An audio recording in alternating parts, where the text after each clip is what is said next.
We are generally brought up with the belief that we should not behave badly with those who have put us in a bad place or have harmed us. We are taught to leave it on the Lord above and believe that the person would be duly punished at the right time. But should we not take measures against such a person?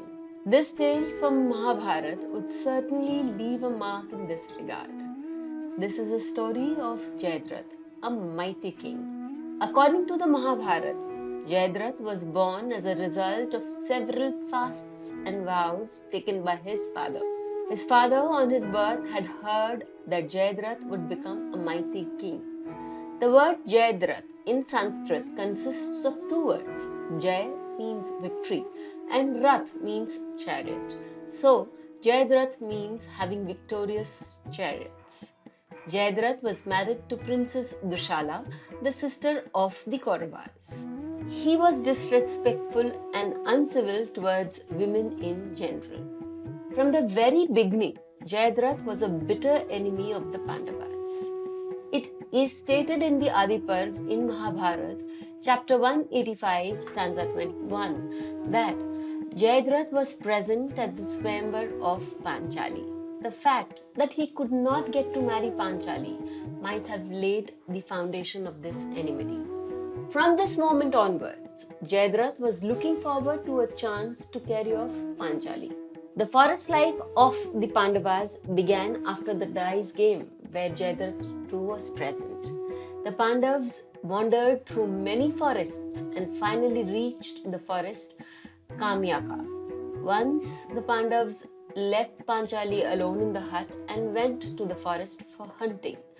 Jaydrath, who was at that time travelling to Salv to marry a damsel, came to know of it. He came with his men to the place where the hut stood. At the very sight of Panchali, he once again fell in love with her. What ensued was Jaydrath first trying to cajole through various means and people to entice Draupadi to accept him as her husband. And when she refused and stood her ground, he caught her by force and took her away in his chariot. Dharma, the priest of the Pandava, followed them with tears. Shortly afterwards, the Pandavas returned to the hut. They searched for Panchali everywhere. They heard everything from a maid and instantly followed Jaydrath, whose army confronted the Pandavas. The heads of almost all the warriors of Jaydrath's army fell on the ground. Jaydrath fled from the battlefield. The Pandavas followed him and caught him and scourged him. Bhim shaved off his head, letting only 5 hair to stand on his head. They took him as a prisoner before Yudhishthir. Finally, at the instructions of Yudhishthir and Panchali, he was released. Feeling ashamed of the result of his attempt to carry off Panchali and vowing to take revenge, Jaydrath went directly to Gangadhar and pleased Shiva by penance.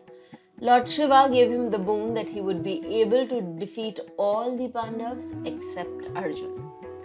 In the battlefield of Kurukshetra, Jaydrath fought from the side of the Kauravas and used his boon of defeating the Pandavas on the 13th day of the battle. After Abhimanyu, the courageous and the valiant son of Arjuna, being the only one to break through the maze of soldiers created by Guru Drona, Jaydrath obstructed the path of the other Pandavas, knowing fully well that Arjuna was occupied elsewhere in the battlefield. As a result, Abhimanyu was the only one to enter the Chakravyuh or the maze and was inhumanly tortured by the Kauravas for 8 hours before he was finally killed by Karna.